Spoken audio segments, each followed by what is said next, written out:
Who's wrong and who's wronger? In this corner, followed by millions, James the Exploding Unicorn Breakwell. And in that corner, ignored by millions, Steve Da Shrinko Levers. Hey everybody, welcome back to Wrong and Wronger, the podcast that has numbers going through the roof. James, we are going to have money raining from the sky like manna from heaven very soon.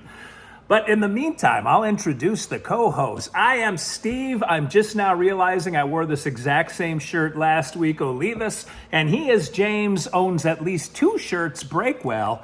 I call you Two Shirts Breakwell. That's your mobster name from now on. And James, how are you doing on this second week in a row?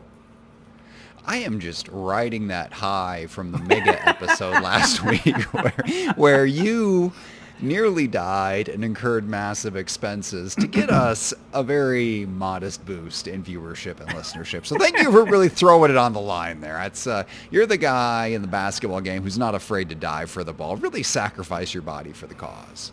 Yeah, no, I'll throw myself onto the floor. But I've got to say, you actually jumped on the floor in a way, if I can just extend your metaphor for a second, that I've never seen before, Breakwell, because you actually replied to somebody in the comment section on YouTube. What the heck?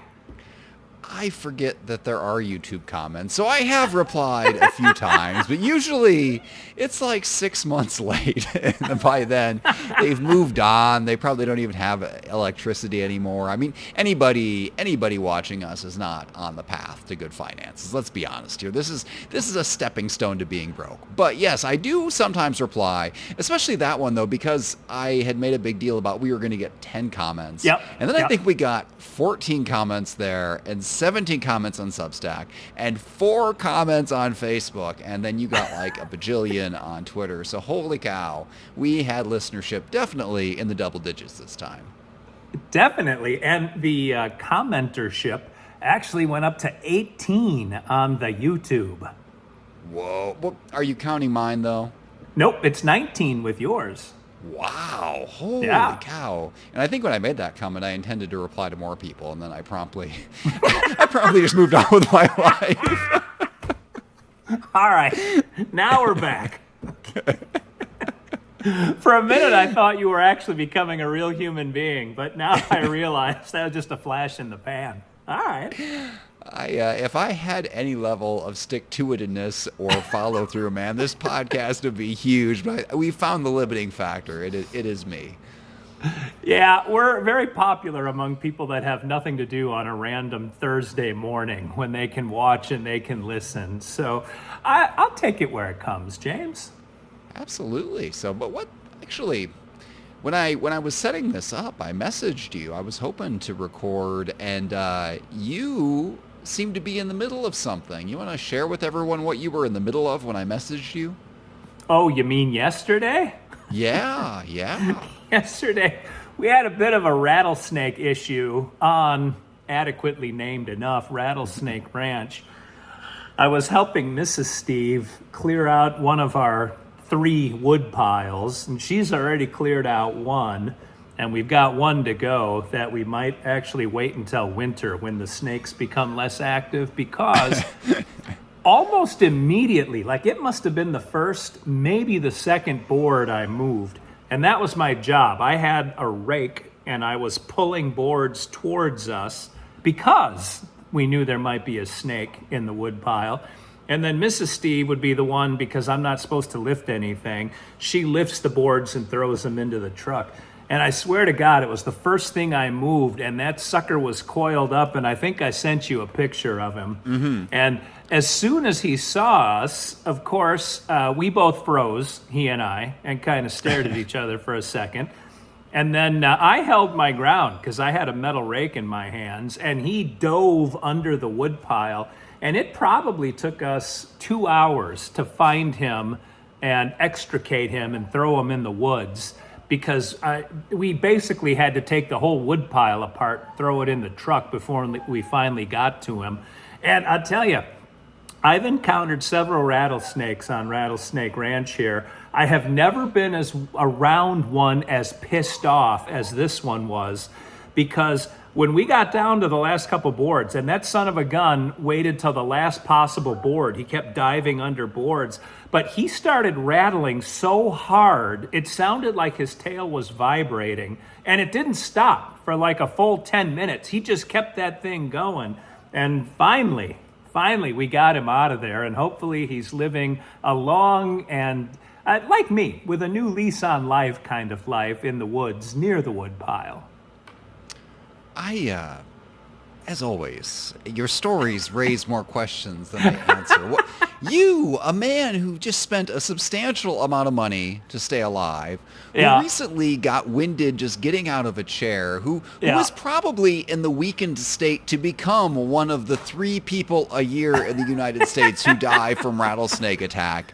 You decided that this wood pile had to be moved so urgently that you would battle the, in your words, most pissed off rattlesnake you'd ever seen, rather than just, I don't know, waiting? Like what was going on? Was this wood pile time sensitive? Like the tree is dead, Steve. It's gone. It was not my choice. I was out on my walk, and Mrs. Steve had set out to do something else, and she couldn't, so she sort of fell backwards into, well, as long as I'm here with the truck, I might as well start pulling at the wood pile. And then here comes Steve, bad timing as always, coming around the bend. And she said, you want to help me with this? And it wasn't a yes-no question, James. I don't know if Lola asks you yes-yes questions like that. But I thought, yeah, actually she framed it in a way that was appealing to me. She said, you can get an upper body workout. And I thought, ooh, that's pretty rare. And with the rake, I pull things toward me, so it's not really stressing my sternum. So I thought, perfect. And that's why we set out to do the simple task of just throwing the wood in the back of the truck. But you knew there was a chance of rattlesnake involvement. Like the whole operation was structured in a way that, hey, it is likely a rattlesnake would be involved. And then a rattlesnake was involved, and rather than calling it a day, or trying to, I don't know, spook the snake. There seems like there are a million other ways this could have gone, and the only one you could think of was, well, obviously I have to keep pulling these boards. Yeah, about halfway through, I said to Mrs. Steve, that's probably enough for today, right? And she said, no, I like to fill the whole truck all the way up, like to the ceiling with the wood, so I get as much bang for the buck as I can. And so she said, let's just finish this wood pile. And somewhere, sort of implied in that statement was, and then we shall come upon that doggone rattlesnake. Because when he went underground at first, he was silent. It was only until he was in the 11th hour that he really started to warn us he was not a happy camper. And I've got to... Man, I don't even know if I can ask this in a way that doesn't get us canceled off the internet. And also, I don't know if it matters if we get canceled off the internet, because our internet traffic is... We sort of are is, anyway, aren't we? Yeah. Just by numbers. Yeah, I mean, we've self-canceled. I don't know if there's anywhere down from here to go. When you say you relocated the rattlesnake to the woods, did you relocate him or did you relocate him? That's all I'm going to say on an open channel here, Brick. That's fair. That's fair. He's living his best life in the woods. Okay, that's fair. That's fair. I wasn't sure, because part of me for a second was like, you know what? The rest of the story is so implausibly suicidal that maybe Steve really was out there with like a butterfly net trying to scoop this thing up and gently relocate it. Because once you walk it 10 feet to the woods, like, that's it. That snake's not coming back. Like 10 feet, there's no way it would ever slither right back to the former location. Well, the funny thing is, and yes, there were several trips back and forth to this cabin to get the tools of relocation, if you know what I'm saying. But so two things. I think I told you the story of when we had a milk snake in the small cabin, and I freaked out, and Mrs. Steve very calmly walked back with a broom, picked it up with the broom handle, and put it into like a bin, and we did let it go at the front of the property to live its life. So she's not generally afraid of snakes, but she was a little more freaked out than I was by the rattlesnake. But the interesting thing is, when you're around rattlesnakes as much as evidently I am, you kind of get used to how they do things. And from what people tell me, copperheads are sons of guns, and they'll actually attack you. And rattlesnakes are a little more timid than that. Rattlesnakes would rather retreat than attack. So if you just kind of stand your ground, the rattlesnake won't come toward you. It'll kind of look for an egress somewhere, and that's exactly what this one did. A cowardly rattlesnake, intimidated by. Go ahead. The only time I was people going to get bit build by you up. rattlesnakes. Oh, well, wait a minute. Then let me not inform you anymore about the behavior of rattlesnakes. Please heap words of praise onto me. No. It is, the moment is gone. You will never have your ego built up. My timing is off. The compliments are so rare for me that it takes a minute to wind them up, and by the time I get them going, I'm talking over you. So please continue. What was I about to say? Oh, the only time people really get bit by rattlesnakes is when they step on them by accident. Then the rattlesnake has no choice but to bite you. I mean, it could not bite you. Like being bit does not change the fact that it has been stepped on at all. It's just revenge after the fact.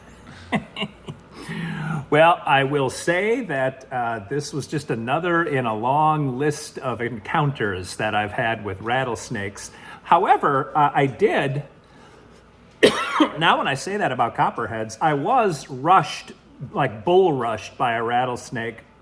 I think it was 2 years ago, and I told that story on the air here.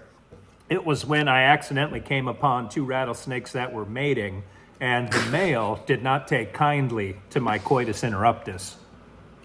Man, you just kill the mood everywhere. I kind of wonder, I wonder how many babies we have prevented just where somebody's listening to something to set the mood and our podcast accidentally comes on, date night ruined, everybody goes in opposite directions, swears themselves to a life of celibacy. Now, Lowell and I were discussing your rattlesnake situation, as we often do. You're kind of our main topic of conversation these days. Naturally. And yeah, as one does. And she asked what the rules are on rattlesnake relocation, which I'm pretty sure we've had this conversation before, that they're not like a protected species and there's not a hunting season. So you can kind of butterfly net them just around the year by however big or aggressive of a butterfly net you want. Is it just like no holds bar? Is that correct? I believe it is. The rules, at least in the state of Tennessee, are you cannot kill one unless it's sort of him or you, that kind of thing. And we don't mind. All the rattlesnakes that I've seen kind of out on the property, like I don't have much of a problem with them. They can go about their lives. But it's sort of like the coyotes. When they're up close to the house, they got to go. I thought that you... I guess I thought they were going to leave on their own. You pitched me a theory years ago, and I just believe things you say for some reason. But you had posited that there were only rattlesnakes around the house because the house had been unoccupied and become filled with mice. And that once you were there, awkwardly clomping around to and fro, that the rattlesnakes would naturally relocate to the other expansive parts of your estate where mankind dare not tread. But yet... That is true, yes. But yet... they are right up there in the inner sanctum, getting all up in your business. Well, this one was because mice prefer the wood piles also, which is the main reason that Mrs. Steve is getting rid of the wood piles. She's throwing the wood out in the woods, ironically, because having the wood piles that close to the house just invites mice and big, like brown, I can't remember what they're called. They're big brown rats, basically. They're big rodents. Doggone it. Some kind of, a muskrat, I think they're called. But anyway, so when there's mice, there's going to be snakes. And the only snakes I had ever seen in the woodpile have been like Jake from Snake Farm. It's been the black snakes, which are good. Like we love those up by the house because they eat rattlesnakes and they eat mice. It's like the perfect combo. But this was the first rattlesnake that we've seen in the wood piles, and soon enough that third wood pile will be gone. Mrs. Steve's first thought was, let's just burn them where they stand, but Yes! That was my worried joke. about- You stole my whole joke right there. I was going there, man. Oh, The problem is they're too close to the woods, and setting the woods on fire would be a no bueno. man, I had a whole routine I was about to launch into, and Mrs. Steve, as always, was 3 steps ahead of both of us. Now, Well, what just this last week I burned the outhouse that we took down in the fall last year. I finally got it. It finally was not windy enough that I could burn the whole thing. did you buy this place just so you could burn it down? Because it kind of seems that way. God, with as slow as progress is to get this thing ship-shape, that might be the best thing that could happen to us. Man. So when you were getting discharged from the hospital, what were the surgeon's instructions about fighting rattlesnakes? Was that a good thing or a bad thing in your current condition? I think that didn't come up as I reflect back on the conversation we had. I told you it was actually in my discharge summary that I cannot turkey hunt this spring. I thought that was a little bit rude. But no, rattlesnakes, as I recall, didn't come up. So I guess that's just a carte blanche that I'm able to go for it. Was it specifically turkeys? Are you allowed to hunt other kinds of fowl? No, it was no hunting this spring. No hunting kinds of except for fowl. deer. I hate them, man. No. I just tend to see it's just different down there. And you weren't even out in the country. You were in the big city Last Chance Hospital down there. You weren't out there at the Country Bumpkin Hospital. So I guess no matter where you are, they just know the guys are going to go hunting. I think it came up because I had a conversation with the whole medical team about how I can't wait to get home because turkey season is starting like the weekend after I was being discharged. And apparently shooting a 12-gauge shotgun with a sternum that's wired together is not the best idea in the world. I mean, it sounds pretty sturdy to me. Metal is strong. My sternum's just held together with cheapo bones. I mean, give me the metal. Come on. It's interesting. I have 2 lumps where I'm not sure if the wiring came loose or if he didn't do it right, but when my shirt rubs on them, it agitates the crap out of me. So I don't know if Mrs. Steve today said he might need to give you a little lidocaine, cut you open, and snip those out of there. I'm not sure what... I don't meet with the surgeon again, but I do meet with the cardiologist for the first time later this month, and I'll see what he says. Man, you have so many exciting things to look forward to, and you make me look forward to getting older. You've died and almost died more times before you're 40 than most people do in a lifetime, Breakwell. I don't want to hear that from you. Yeah, but I almost die with class and with some grit, I'd like to say. When I almost die, I drive myself to the hospital. And then they send me home and I drive myself to the hospital again. You are a big prima donna. Oh, I'm dying. Please fly me across the state. Who does that? Get out your keys and drive, man. Well, Mrs. Steve wouldn't let me drive to the hospital even that night. And in fact, as we were leaving, I said it'll save time if I jump out and open and close the gate, because then she doesn't have to get out of the car. But she wouldn't even let me open and close the gate. She got the gate. Because apparently, when you're in the midst of a heart attack, you shouldn't do anything physically strenuous. I know this now. What is the definition of the heart attack? Like, which part of this experience was the heart attack? Had the heart attack happened? Was it going on the whole time? It's interesting. I asked that exact same question. Wow, you and we share a brain, Breakwell. You should feel pretty proud right now. That's not what I'm feeling. But apparently the heart attack was ongoing as I walked into the hospital and did not end until they gave me the clot buster. And that cleared up the part that was preventing blood flow from going. So my heart just kept beating harder and harder, trying to push the amount of blood my body needs past that clot.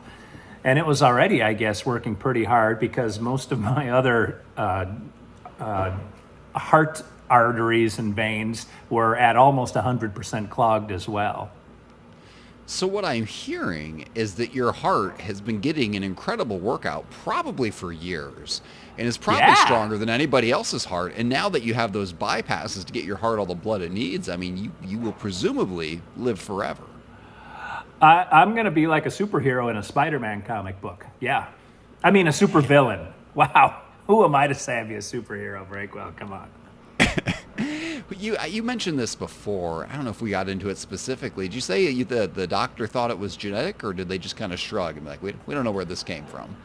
No, my dad's had open heart surgery. My mom had a heart attack.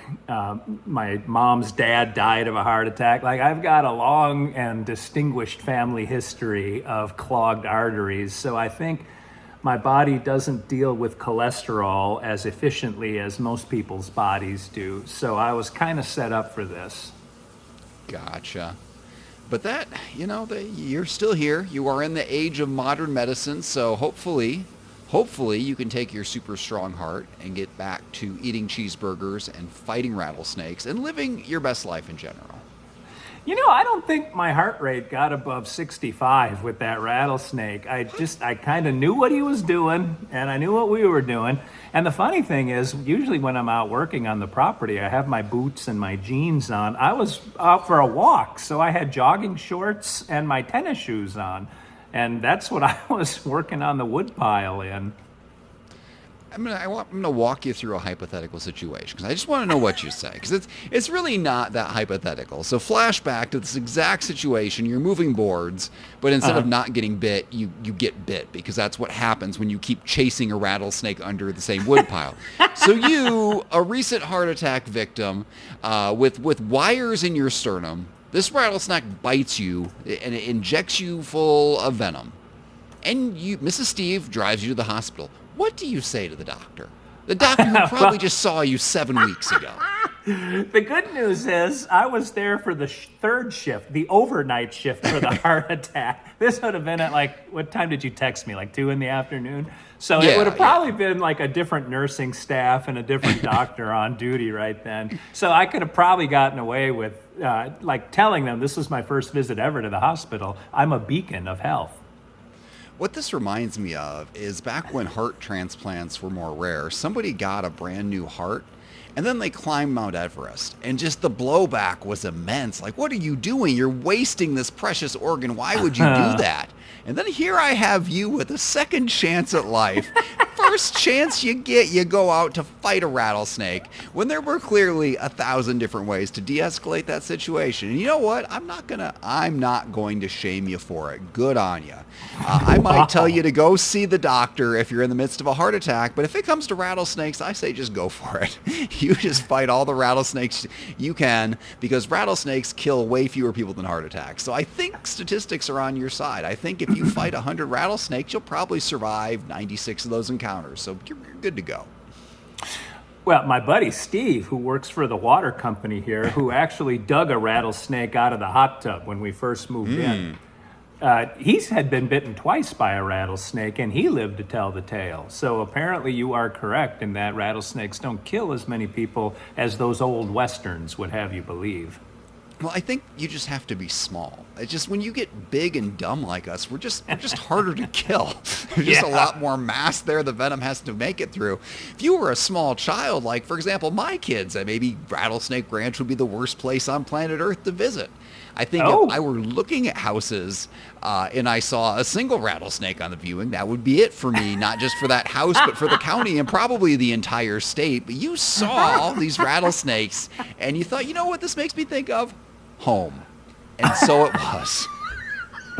It's amazing the comments that I get on social media from people that have no desire to live out in the country. So city dwellers giving me advice on how to deal with this, but also saying random things like, wow, I didn't know there were rattlesnakes in Tennessee. And I think, wow, really?